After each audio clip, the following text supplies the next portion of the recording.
السلام عليكم طلاب. اليوم محاضرتنا هي راح نختم بها الأسنان إن شاء الله. هي permanent mandibular molars، راح نحكي بها عن ال first, second and third molar. طبعا هي محاضرة 13/14، اختصرتها بمحاضرة واحدة حتى تكون واضحة إن شاء الله بالنسبة لكم. طبعا تعتبر من المحاضرات المهمة ومن الأسنان المهمة هي permanent mandibular molars، وخصوصا mandibular first molar. طبعا احنا نعرف mandibular first molar هو first tooth اللي يصير بيه eruption at about 6 years. ونعرف احنا ما إله deciduous tooth يعني يوقع قبله، انه هو رأسا يصير بيه eruption خلف الأسنان اللبنية، مثل ما أخذناه بالمحاضرات اللي بالبداية. طبعا تعرفون الأسماء مالتها حسب البالمر universal system، النمبرينج سيستم أيضا تراجعوا بالنسبة لكل سن. إن شاء الله أتواصل وياكم أونلاين حتى نحكي على الامتحان. طبعا راح يكون أكو كويز بهاي المحاضرة على إدمودو إن شاء الله يوم الخميس، حتى ترتبون أموركم على هالأساس. ننزلكم الموعد إن شاء الله والكود بأقرب وقت. راح نبدي محاضرتنا بالمانديبولار first molar. طبعا كprincipal identifying feature للمانديبولار first molar، أول شي هو half five cusp. طبعا هذا يشبه منه؟ يشبه عندنا الأبر first molar. أسماء الكاسب هي احنا عندنا two buccal, two lingual, one distal. طبعا هاي احنا كلوكيشن. هسه ان شاء الله راح نعرف شلون نسمي كل كاس طبعا حسب اللوكيشن مالتها، حسب الموقع. عندنا البكال سيرفيس صاير بي inclination lingually، يعني مائل باتجاه اللينجوال سيرفيس. البكال سيرفيس، تخيلوا البكال سيرفيس صاير بي ميلان باتجاه اللينجوال سيرفيس with the presence of two buccal developmental group. هاي هي الباكل developmental group. عندنا 2 هنا. ليش؟ لأن احنا عندنا هنا هي اللي صايرة بين الميزيو بوكال والديستو بوكال كاسب، عندنا جروب. وهنا صاير بين الديستو بوكال and the distal cusp صاير عندنا الجروب الثاني. طبعا احنا نصيح له باكل جروب. ليش؟ لأن اللوكيشن مالته بالباكل سيرفيس، فاحنا نعتمد أسماء الجروز على حسب السيرفيس. أو احنا مثل ما تعلمنا وشفتوا احنا كل الأسنان اللي أخذناها دائما أسماء الكاس بالجروف الرج دائما على حسب موقعها في السن أو السيرفس اللي واقع بيه. The crown is wider mesiodistally than baccolingually. طبعا احنا إذا نشوف من جهة البكال سيرفس راح نشوفه يكون أعرض من نشوفه من جهة الميزيال سيرفس. هي نفس العبارة هذه، إنه wider mesiodistally than baccolingually. لذلك احنا من راح هذا ايش راح يدينا انه شلون يكون شكل الاكلوزال سيرفيس. حيكون كأنما rectangular in shape، مستطيل. There are two well developed roots. عندنا mesial ودistal root. two well developed، عندنا two roots اللي هي الميزيال وديستال، كل واحد حسب موقعه. البكال اسبكتس راح نجي نحكي على كل سطح، تركزون بالرسم وعلى اساس انه انتو ايش تشوفون بالرسم هو هذا الحكي كله راح نحكيه. شوية تركزون. اول شي عندنا الميزيال كونتاكت اريا اللي هي نفسها طبعا لكريست اوف كيرفتشر اللي هي على نقطة انحناء. اذا تلاحظوا احنا اعلى نقطة انحناء صايرة وين؟ between the occlusal and the middle third. طبعا احنا thirds مثل ما تعلمنا نقسم الكراون إلى 3/3 ثلاث أثلاث. اللي قريب من الأكلوزال سيرفيس نصيح الأكلوزال ثيرد، اللي بالوسط middle third، واللي قريب السيرفايكال لاين نصيح للسيرفايكال third. فالميزيال contact area is at the junction between the occlusal and middle thirds. The distal contact area تكون lower than the mesial contact area، تقريبا موقعها أنصى شوية من الميزيال contact area، موقعها أنصى little lower، شوية أنصى من الميزيال contact area. cervical line is curving regular apically. طبعا تشوفون الكيرف regular يعني واضح باتجاه الأبيكال أو باتجاه الروت، نقدر نقول تمام نفس الشيء أبيكالي أو باتجاه الروت، كيرف مادة نفس الكلام. There are tubercle developmental groove، قلنا احنا هذا tubercle developmental groove acting as a lines of division between the cusp. عندنا الميزيوبيكال developmental groove. ليش سميناه ميزيوبيكال؟ باعتبار هو صاير يعني بالسايد مال الميزيال، بين من يسوي separating أو يفصل بين الميزيوبيكال and the distal cusp. هاي حكيناها قبل شوية. وعندنا distal buccal developmental groove. ليش سميناه distal buccal؟ أول شي هو واقع بالbuccal surface وصاير باتجاه الديستال. يسوي separating between the distal buccal cusp and the distal cusp. هاي الكاسب الصغيرة اللي تشوفوها اللي صايرة بالديستال احنا نصيح لها distal cusp. طبعا إذا تلاحظون بالرسم عندنا الميزيا buccal developmental groove تكون shorter than the distal buccal one، تكون أقصر من ال distal buccal developmental groove. واضحة هذا الشيء المهم هنا عندنا ان احنا عندنا two developmental groove. كل واحد تعرفون شلون يسمى حسب موقعه. اول شيء هو واقع بالbuccal surface، ثانيا عندنا two، واحدة باتجاه الميزيال وواحد باتجاه الديستال، لذلك كان صار اسمه mesial-buccal developmental groove and this is the distal-buccal developmental groove. وأيضا تعرفون هو بين أي كاسب وكاسب يفصل.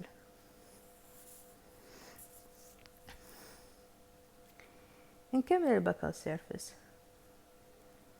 طبعا إذا تلاحظون الكاسب اللي هي الميزيوبكال distal cusp are clearly visible، يعني كلش واضحة. احنا عندنا من هذا الفيو للبكال سيرفيس عندنا إذا تلاحظون احنا دا نقدر نشوف التip of the mesiolingual and the distolingual cusp، دا نقدر نشوفها من جهة البكال سيرفيس. تلاحظون هي هاي الميزيولينجوال كاستب، هاي الديستولينجوال كاستب. الميزيوبوكال كاسب slightly wider than the distal cusp. شوية يعني الميزيوبوكال كاسب شوية عندنا عرض تكون من الديستال cusp and they make together 80% of the mesiodistal width of the crown while the distal cusp makes the rest 20%. يعني إذا نريد نحسب هذا الدايمنشن الميزيوديستال، الميزيوبوكال والديستال بوكال اثنيناتهم يشكلون 80%، والديستال كاسب تشكل لنا 20% of the crown. تمام، الميزيوديستال width of the crown. البكال كاسب are flat occlusally. تشوفون البكال كاسب يعني مو مثل ما تعودنا نشوف بالكاسب تكون مثل المثلث من فوق، مثل التل، مثل الماونتس، يعني إذا تذكرون تعريفه. هنا تقريبا إذا تشوفون الكاسب البكال كاسب تقريبا فلات هنا، فهاي تعتبر في كبرنسبل identifying feature هنا. وإذا تشوفون الديستال كاسب تقريبا rounded التب مالتها. تمام، البوكال كاسب تكون فلات، الديستال كاسب طبعا نحكي على التب هنا التب تكون more rounded. The bifurcation area is about 3 millimeter below the cervical line. طبعا احنا لا نتذكر شنو معنى ال bifurcation area. هي المنطقة اللي يبدي بيها الجذر انه يتفرع، زين، او منطقة اتصال الجذور. هنا شو كنت تبدي عندنا ال bifurcation area تقريبا 3 مليمتر بلو اسفل the cervical line اللي هو هذا خط العنق، تقريبا 3 مليمتر جوا ده يكون موقع ال bifurcation area. هي هاي bifurcation area طلاب.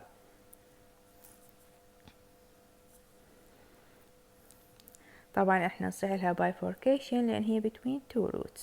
نعرف اذا عندنا 3 roots راح شي يصير اسمها المنطقة trifurcation. خلصنا ال buccal aspect، راح نجي على lingual aspect. From the lingual aspect راح نشوف 3 cusps can be seen. راح نقدر نشوف 3 cusps اللي هي mesolingual, distolingual and the lingual portion of the distal cusp.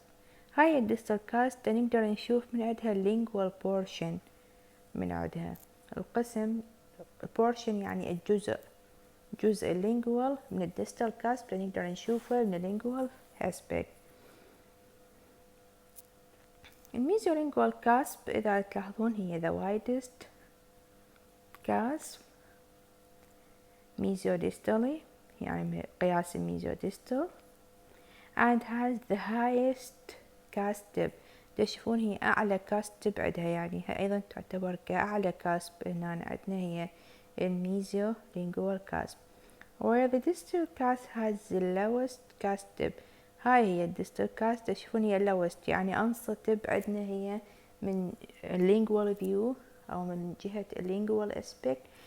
أعلى وحدة عندنا هي الميزولينجوال cusp، وأنصى وحدة عندنا هي distal cusp. هاي بالنسبة لل level of the tip of the cusp. The two lingual cusps are pointed and form an obtuse angle at their cusp tip. طبعا إذا تلاحظون هنا التب cusp بتكون pointed، الميزولينجوال والميزوديستال. إذا تذكرون العفو الميزولينجوال ديستولينجوال، بينما الميزوبيكال ديستوبيكال كاسب تكون فلات. قلنا الديستال كاسب تكون مالت راوندد، بينما هنا تكون بوينتد مدببة الميزولينجوال أو ديستولينجوال كاسب. طبعا هنا عندنا الكاسب تسوي لنا زاوية منفرجة، تمثل لنا تشكل زاوية منفرجة tip of the cusp. هاي هي الزاوية منفرجة. شنو معنى منفرجة؟ معناها أكثر من 90 درجة. The lingual developmental group، هذا lingual developmental group extend downward، يستمر باتجاه الأسفل for about 1/3 of the crown length، تقريبا ثلث الكراون يصير امتداد ال lingual developmental group and it acts as a line division between the two lingual cusps. طبعا احنا عندنا مثل ما نعرف البوكال جروبز هي دائما تقسم لنا او تكون separation between cusp. هنا طبعا عندنا one developmental group بالlingual aspect، لذلك صحنا له فقط lingual developmental group يسوي separation between the mesiolingual and the distolingual cusp. هذا هو lingual developmental group، وتقريبا طوله ثلث طول الكراون.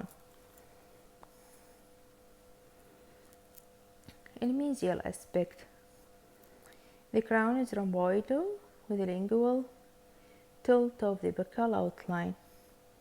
طبعا هذا هو البكال outline. إذا تشوفون صاير بيه tiltation أو inclination باتجاه lingual surface، خصوصا هنا واضح يعني بهذا Occlusal 2/3 يصير بإنكلينيشن باتجاه lingual surface.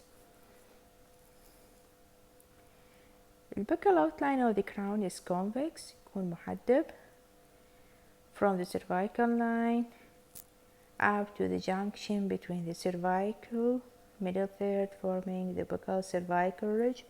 طبعا هي الbuccal cervical ridge then the buccal outline straighten out to the buccal cusp tip. يعني هنا دا يبدي convex زين بعدين دا يصير straight عدل الbuccal outline. lingual outline يكون less convex أقل تحدب ويا crest of curvature at the center of the middle third. هذا هو middle third تقريبا بcenter middle third صاير عندنا the crest of curvature.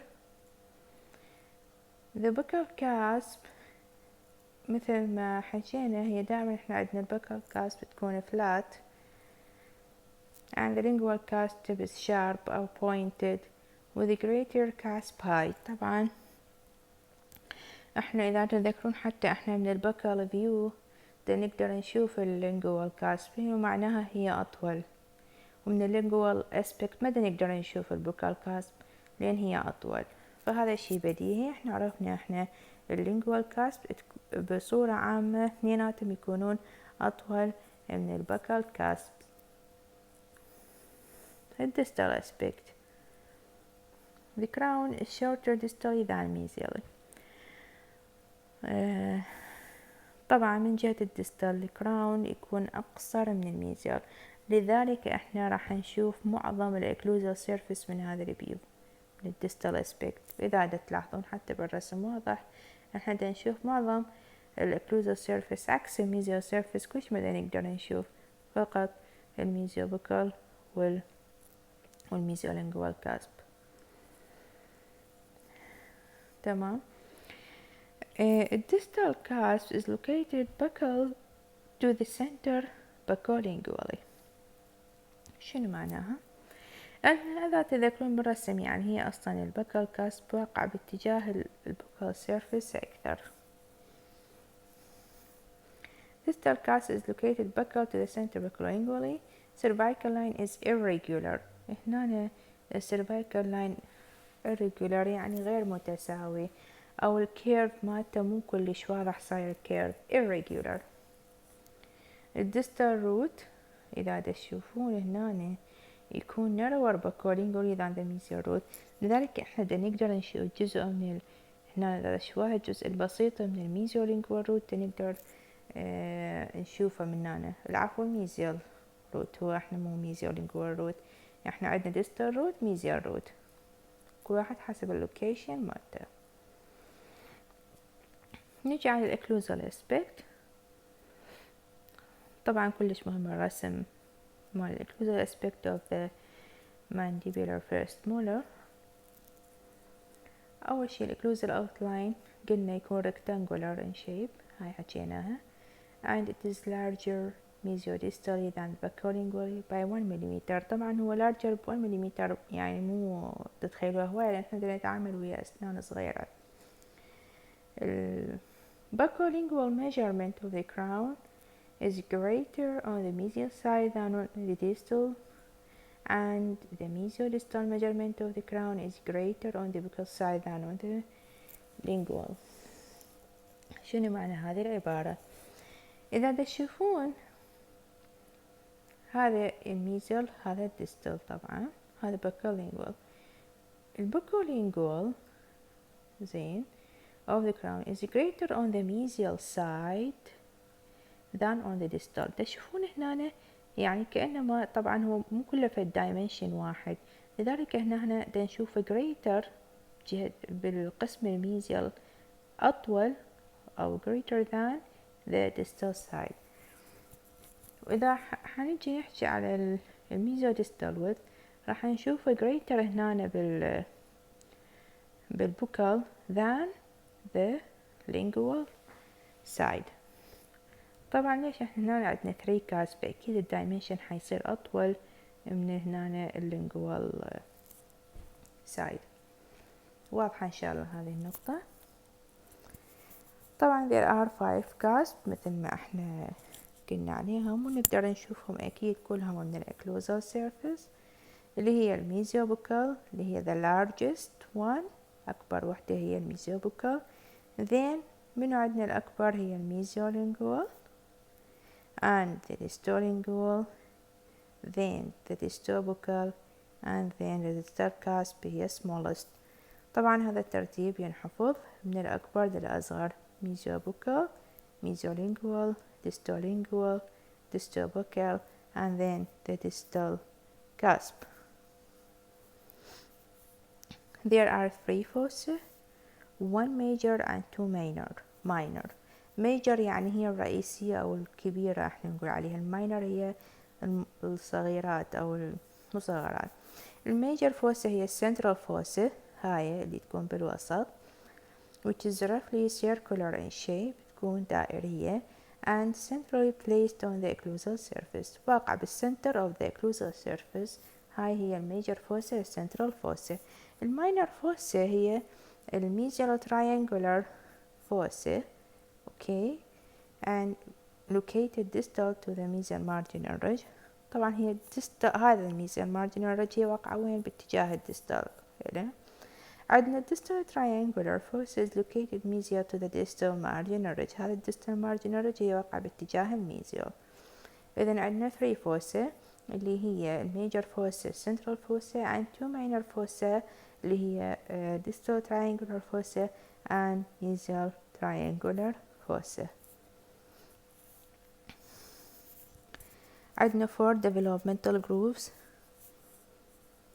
أول شي عندنا central groove passed from the central pit، هاي هي central pit، to the mesial and distal triangular fossa. هاي هي يصيح له central developmental groove باعتبار واقع بالسنتر. عندنا الميزيوبوكال developmental groove pass from the central pit to the buccal surface between the mesiobuccal and the distobuccal cusp. هذا هو الميزيوبوكال developmental groove pass from the central pit to the buccal surface between the mesiobuccal and the distobuccal cusp.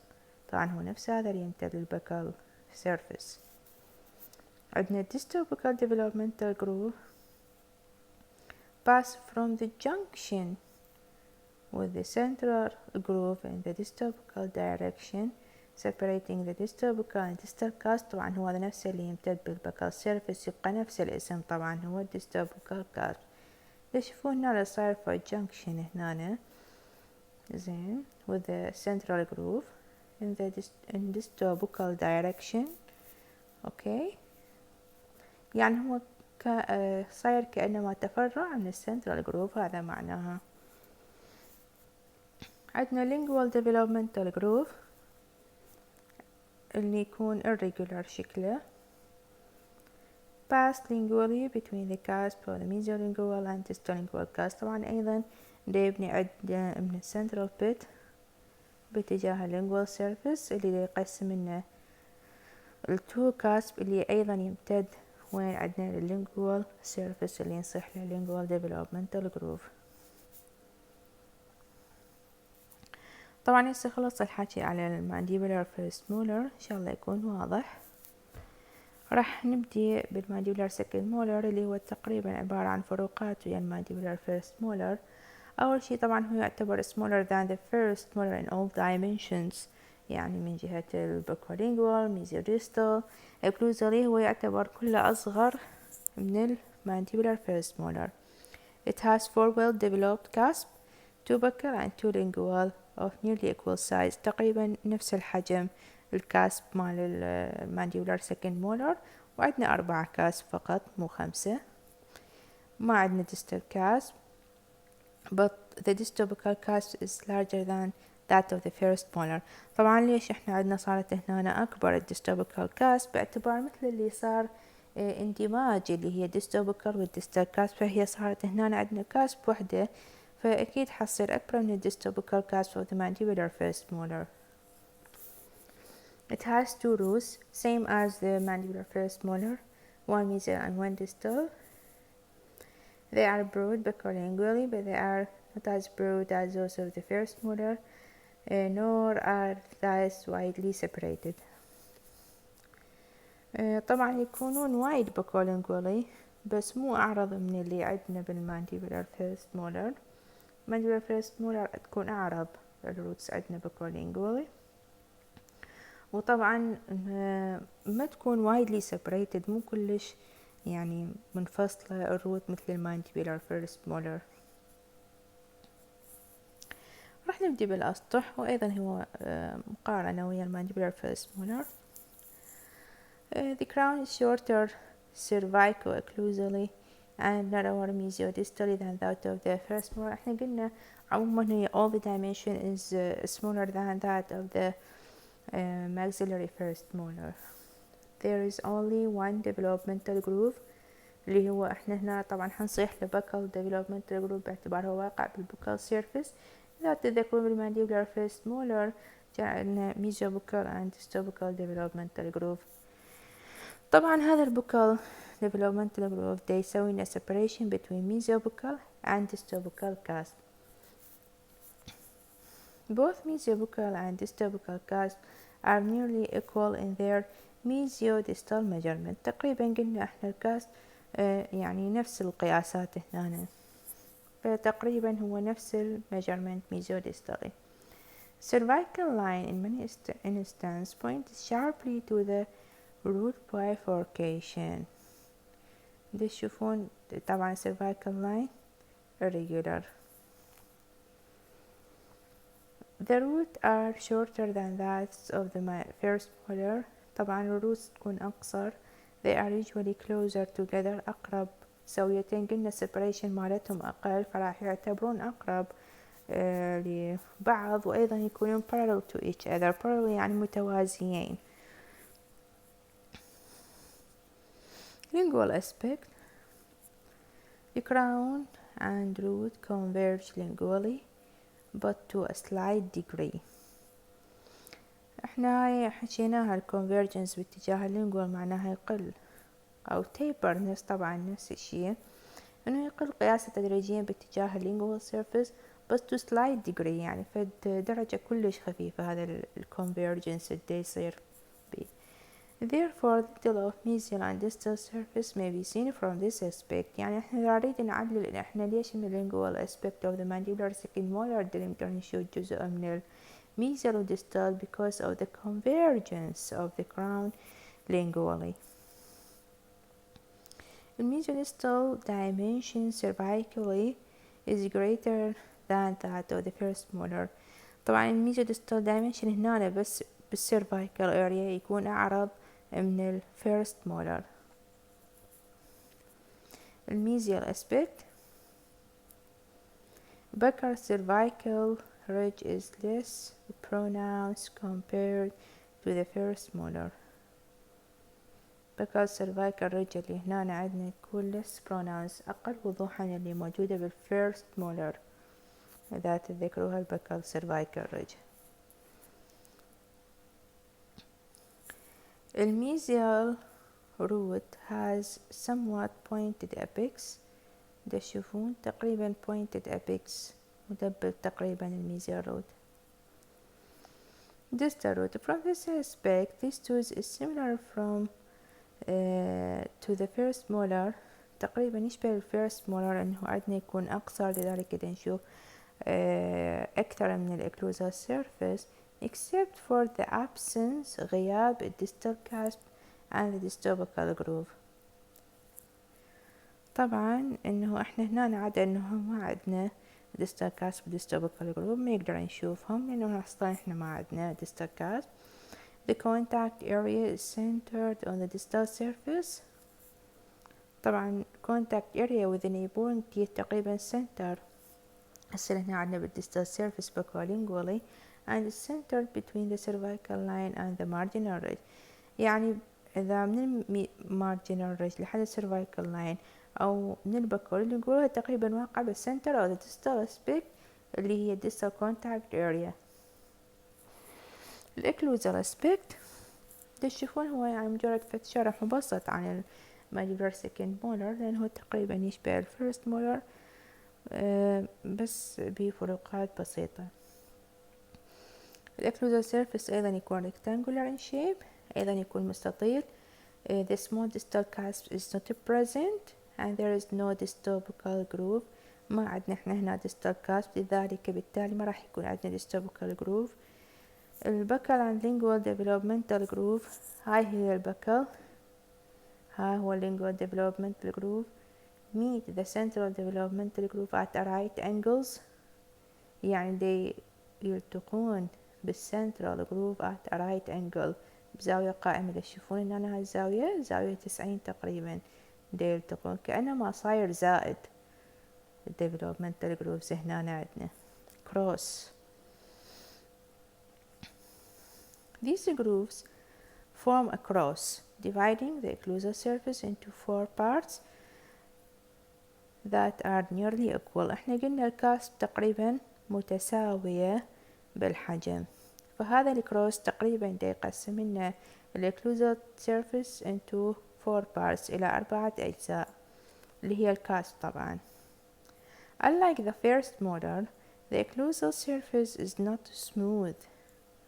طبعا هنا عندنا الاوكلوزال surface مو مثل الفيرست molar تقريبا smooth، هنا يكون roughened أو يخشن. إنه إحنا هنا عندنا many supplemental grooves radiating from the developmental groove. طبعا إحنا شلون كل ما عندنا grooves أكثر كل ما السطح راح يكون خشن أو roughened، مو مثل من ما عندنا من ماكو جروف راح يعتبر هذا smooth surface.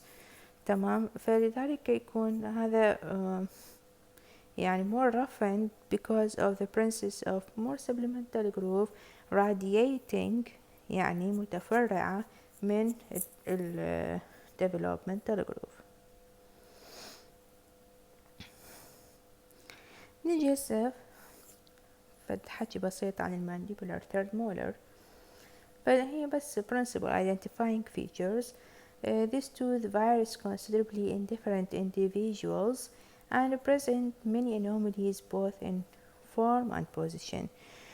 طبعا قلنا احنا هذا considerably يعني يكون مختلف من شخص إلى آخر كشكل وكموقع. Generally بصورة عامة this tooth is more similar to the second molar regarding the number of the cusp and the occlusal form than it does to the first molar. تقريبا يشبه الماكسيلري العفو يشبه المانديبولار second molar أكثر من الفيرست molar تقريبا، يعني بالنسبة للأكلوزال سيرفيس وعدد الكاسب. يعني أيضا عندنا 4 كاسب عادة أو بصورة عامة بالمانديبولار third molar. It had tendency for a more rounded occlusal outline، يعني الأكلوزال outline مالته يكون more rounded، ما عندنا في الزوايا حادة. وإذا تلاحظون الكاسب كلها rounded، مو يعني ما عندنا فد point الكاسب كلش يكون عندنا. بس طبعا هذا generally احنا بصورة عامة يعني ممكن احنا نشوف الكاسب tips تكون مدببة. طبعا smaller bilingual dimension distally. The size of the tooth is variable, ranging from large teeth larger than the second molar with 5 or more cusps or dwarfed small teeth. طبعا بالنسبة لحجم السن يعني يكون كلش متغير، أو ممكن يكون من يعني يجينا كلش كبير حتى أكبر من السكند مولر وبي 5 كاسب، أو يجينا يكون كلش صغير. Usually there are 2 short roots، يعني عادة وليس دائما إنها عندنا 2 short roots، 1 mesial و 1 distal. There are usually shorter than the roots of the first or second molar. يعني عادة يكونون أقصر من ال first و second molar هذول الروت، with a greater tendency for distal inclination in relation to the occlusal plane. تقريبا أو بصورة عامة أنه الروتس عندنا صار بها distal inclination. Sometimes there are more than 2 roots or roots may be fused. تشوفون إذا هنا الروتس صار بها fusion يعني متصلة مع بعضها، ممكن حيكون أكثر من 2 roots. تشوفون هنا 3 roots، هنا 3 roots، هنا صار بيه fusion الروتس تقريبا 1 root.